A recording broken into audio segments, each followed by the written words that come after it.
Salut à tous, c'est Julien Ponce et bienvenue dans cette vidéo où je vais vous montrer les résultats pour le concours XP-Pen. Donc si vous n'avez pas vu la vidéo de test de la tablette XP-Pen, je vous invite à le faire tout de suite. Donc il y avait 3 prix à gagner, le premier étant de gagner une tablette XP-Pen, donc la dernière génération, la Deco Gen 2 au format MW, et ensuite on avait des tutos à gagner avec 2 formations au choix ou une formation au choix pour la 3e place. Donc je vous montre les 2 premiers avec ici les images dans Photoshop. J'ai essayé de récupérer les sources, donc j'en ai source que pour un des 2. Donc on va d'abord parler de celui-là et puis après évidemment je vous donnerai le résultat. Donc si on prend, hop, on va faire un affichage dans fenêtre réorganisée et on va se mettre en tout regroupé dans des onglets. On va avoir du coup, hop, l'image qu'on peut afficher en grand, c'est quand même un peu mieux. Donc premier truc, c'est évidemment extrêmement subjectif des résultats que je l'ai annoncé dès le début. J'ai dit en gros il faut que ça me plaise, il faut que ce soit plutôt bien fait. Peu importe le style, par contre quand on choisit un style, après il faut s'y tenir. C'est-à-dire que par exemple, je pense que quand je demande de mélanger un visuel dans un autre, le but du jeu c'est quand même d'avoir un montage où ça colle à peu près. Après si vous partez dans un style cartoon ou animé, pourquoi pas, mais par contre il faut que ça matche un peu. Finalement vous êtes quasiment tous partis sur un truc un peu fantastique, un peu, et aussi un peu photoréaliste, c'est-à-dire en gros il faut que ça ait l'air vrai. En tout cas j'ai l'impression que vous avez voulu rendre ça comme si c'était vrai. Il y avait pas vraiment, j'ai eu une proposition complètement abstraite, mais on reconnaissait pas du tout le visuel d'origine et on reconnaissait pas du tout ce qu'il y avait à l'arrivée, donc on était peut-être parti un peu dans un extrême. Donc là ce que j'aime bien évidemment c'est que c'est quand même relativement propre. Évidemment si on se dit que là c'est fait pour être réaliste, il y a quand même pas mal de choses qui matchent pas. Donc quand vous faites du matte painting, les premières choses qu'on vous dit de respecter c'est évidemment la perspective.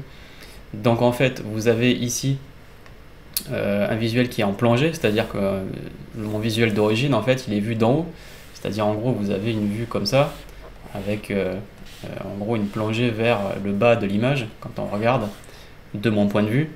Et en fait ici sur cette image le visuel principal il est c'est l'inverse en fait, c'est à dire qu'on regarde ici en fait vue de contre-plongée. Donc ça veut dire qu'on a 2 trucs opposés, c'est à dire en gros une vue qui va vers le bas et un visuel qui est présenté d'en dessous. Donc déjà niveau perspective c'est pas très bien, j'aime bien le visuel mais je dis juste du coup ce que moi j'aurais fait pour l'améliorer. Ensuite évidemment il y a un problème d'échelle sur les oiseaux. Si on regarde la taille des fenêtres ici et que vous avez un oiseau qui fait la taille de 4 fois la fenêtre, ce sont pas des oiseaux, ce sont des dragons. Donc pourquoi pas après tout, mais disons que là je pense que le but c'était plutôt de faire un truc qui est d'ailleurs un peu un running gag parmi chez les matte painters, c'est qu'il y a toujours un moment où le réalisateur il demande une nuée de pigeons ou d'oiseaux quand on arrive sur un lieu fantastique. Bon. Donc là on l'a, mais le rapport d'échelle est quand même assez bon, il est quand même plutôt à côté par rapport aux fenêtres. Et en fait après c'est les contours en fait du socle qui est une texture de pierre, un visuel de pierre qui est ici en fait très très net. À cet endroit de l'image en fait on est sur évidemment une mise au point sur l'infini, c'est-à-dire en gros jusqu'à l'horizon ici ça devait être du F je sais pas combien, mais on était sur une vue avec mise au point sur l'infini, donc tout est net. Mais le truc c'est que quand même par rapport à la texture d'origine de l'image on se retrouve quand on regarde l'image, et y compris en plus c'est encore plus flagrant évidemment à 100%, voilà on retrouve en fait ici quelque chose de très très net dont la texture ne matche pas la qualité de la photo. Donc c'est-à-dire que c'est très très étiré, et qui plus est il n'y a pas d'interaction de lumière en fait avec le soleil qui est censé venir de la droite. C'est-à-dire qu'en l'occurrence ici on aurait dû avoir on va dire une sorte de rim light qui vient éclairer le bord du rocher, et en fait déjà à partir de là tout ça c'est dans le noir en fait, on voit plus tout ça puisque en fait le soleil il est derrière. Donc c'est partiellement respecté mais c'est quand même pas encore très très évident. Et par contre du coup aussi accessoirement on voit l'eau qui à cette distance en fait on ne devrait pas voir à travers ici, donc en gros ça devrait recouvrir la texture. Et ensuite je pense que aussi il y a une question d'étalonnage de couleurs, c'est à dire que ici si on regarde il y a quand même beaucoup de bleu dans les noirs, or ici sur l'image sur les éléments qui ont été rajoutés il n'y a pas forcément du bleu dans les noirs. Quand on regarde ici les tons clairs, il y a du orangé qui a été rajouté dans les tons clairs, mais c'est pas forcément le cas partout sur les autres visuels, notamment sur les visuels des cascades qui sont ici. Donc il y a quelques, j'ai envie de dire, il y a quelques petites fautes, voilà, qui sont assez classiques sur du matte painting, mais bon. Après, le visuel est sympa à regarder. Moi, c'est un truc que j'ai trouvé cool, et c'est pour ça que j'ai décidé de le récompenser. Mais bon, au passage, je vous donne quand même quelques petites indications de qu'est-ce qui aurait pu être amélioré pour qu'on rentre un peu plus dans l'image. Donc c'est toujours pareil, les directions de lumière, les perspectives, mélanger des visuels qui ont des mêmes propriétés. Or là, en l'occurrence, le socle de pierre, vraiment, c'est peut-être l'élément le plus faible en fait dans le visuel, c'est qu'il est complètement étiré, c'est vraiment un visuel d'assez basse qualité, qui peut pas vraiment encaisser d'être utilisé dans une si grande taille, et du coup, bon, ça attire un peu l'attention, quoi. Mais sinon, le concept est sympa, voilà, avec encore une fois des problèmes d'échelle sur les oiseaux et tout, mais l'idée est cool, c'est plutôt bien exécuté, et c'était sympa, quoi. Alors là, on a un autre exemple, une autre interprétation, avec du remplissage génératif. À chaque fois je veux dire remplissement, je sais pas pourquoi, c'est un truc qui me colle un peu. Donc remplissage génératif, donc une des dernières fonctions de Photoshop. Et d'ailleurs je viens juste de sortir un tuto sur le photomontage avec Photoshop CC et l'IA. Donc en gros le but c'est de faire 3 ateliers où on regarde comment mélanger en fait des trucs qui ont été générés avec le remplissage génératif, et pour en faire des visuels fantastiques. Donc, par exemple, petit shoot à la campagne, on transforme ça en un peu villa abandonnée, maison hantée, etc. Tout ça avec du remplissage génératif. Donc si vous voulez apprendre à faire du photomontage avec l'IA dans Photoshop, vous pouvez aller voir sur tuto.com, vous avez le lien dans la description. Donc là, le remplissage génératif a été utilisé. Je l'ai vu tout de suite avant même de recevoir le source, pour la simple et bonne raison que l'IA de Photoshop, comme les autres, j'ai envie de dire, ont encore pas mal de difficultés à générer des corps humains qui n'ont pas des difformités. On commence à y arriver, j'ai envie de dire, assez facilement avec Stable Diffusion si on a les bons modèles et les bons prompts, mais là par exemple, clairement il y a une interaction déjà qui marche pas avec le poisson, mais surtout il y a 3 doigts, ce qui est un peu compliqué. Pareil, l'intégration ici avec le vêtement. Bon, alors là ce que je récompense surtout c'est le montage général en fait. Ok, il y a un défaut sur la main, mais c'est juste l'ambiance, le délire mythologie. Il y a un petit côté Prometheus Alien aussi qui va avec, et surtout le rapport d'échelle en fait. C'est ça qui est hyper intéressant, c'est qu'en fait on a évidemment un effet de géant, mais au final on finit par perdre un petit peu le sens des choses, et on pourrait presque croire qu'on est au bord de l'eau en fait, et que en fait derrière il y a du vide, quoi, mais qu'on est à échelle quasiment humaine, quoi, alors qu'en fait au contraire tout ça c'est un paysage qui est très très grand. Ici il y a juste un souci aussi, c'est comment ce visuel est mélangé là en fait dans l'eau, en particulier avec la perspective.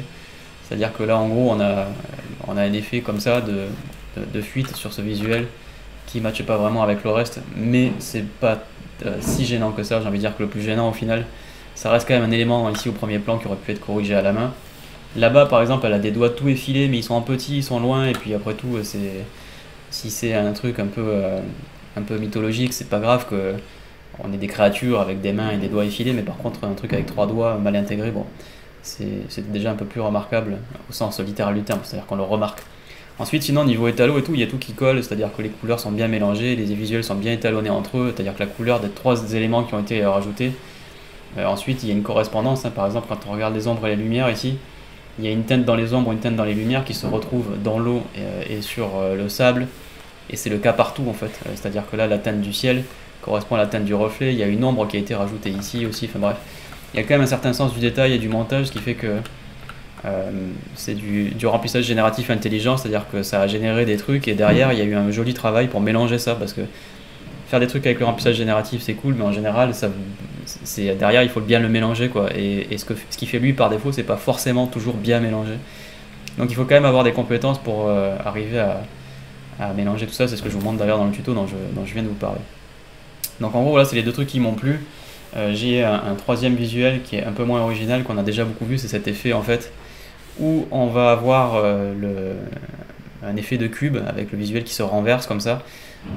À taille Instagram c'est cool, évidemment quand on zoome on se rend compte qu'il y a un problème j'ai envie de dire d'étalonnage et de lumière, à savoir les visuels des tentacules n'ont pas du tout les mêmes propriétés de couleur que le reste du visuel.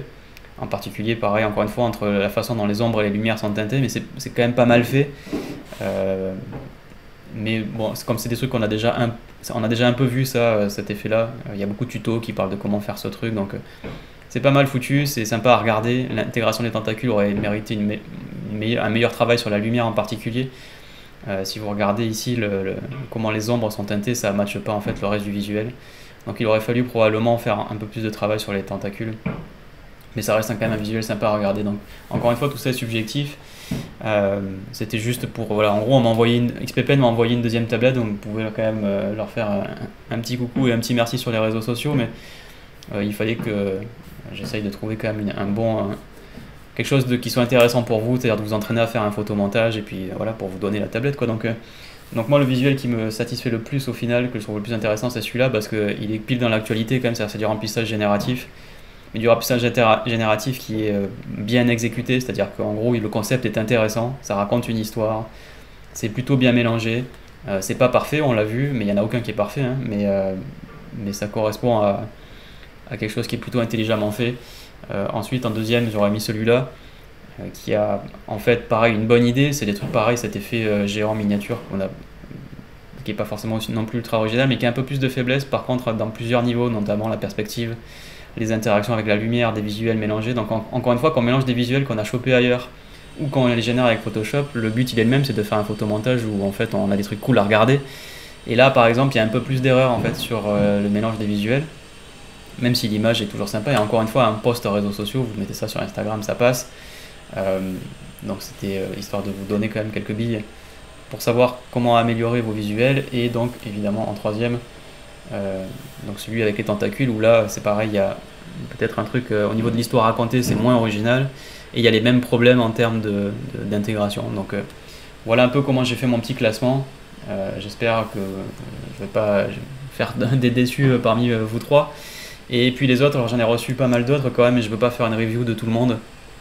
Parce que ça prend du temps quand même d'aller écrire à tout le monde, demander le fichier, parce que sur Instagram on voit pas grand chose en fait finalement. Donc là j'ai demandé les images en gros pour celles que j'ai trouvées les plus intéressantes, donc pour les deux gagnants j'ai envie de dire, pour la première et la deuxième place, mais ça prend du temps. Et néanmoins n'hésitez pas à m'envoyer si vous voulez un commentaire, un petit message, et j'essaierai de vous répondre. Laissez-moi savoir aussi si ça vous plaît de faire ce genre de concours. C'est la première fois que j'organise un concours sur ma communauté YouTube et sur les réseaux sociaux, sur Insta, donc je sais pas si je vais recevoir d'autres trucs. Je travaille pas forcément beaucoup avec les marques, comme je l'ai déjà dit, je vis pas de YouTube moi, hein, donc je suis pas là pour faire des partenariats forcément avec des marques, mais quand ça m'arrive, quand j'ai un truc intéressant à faire avec une marque, là XPPN ils ont été très cool, ils m'ont envoyé 2 tablettes pour que je vous en offre une, et une pour que je la teste. Du coup bon voilà, je me suis dit l'occasion est cool, donc on va essayer de faire un petit concours.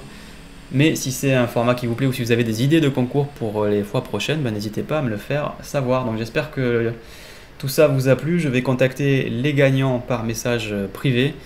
N'hésitez pas à commenter si vous avez d'autres remarques à faire sur les visuels, si j'ai oublié des trucs, si des trucs qui vous plaisent pas. Voilà. N'oubliez pas d'être constructif et d'être bienveillant dans vos commentaires. C'est toujours difficile de faire des images et de les voir se faire commenter par le public. Donc restons bienveillants, même si sur les réseaux sociaux malheureusement de nos jours c'est pas toujours le cas. J'aime bien que, en tout cas dans ma communauté, on reste tous très polis entre nous et très bienveillants, et en général vous l'avez toujours été, donc c'est un plaisir de continuer à faire ça avec vous. Du coup je vous remercie encore une fois pour votre fidélité et je vous dis très vite, à très vite pour une nouvelle vidéo sur ma chaîne YouTube. Merci, bye bye.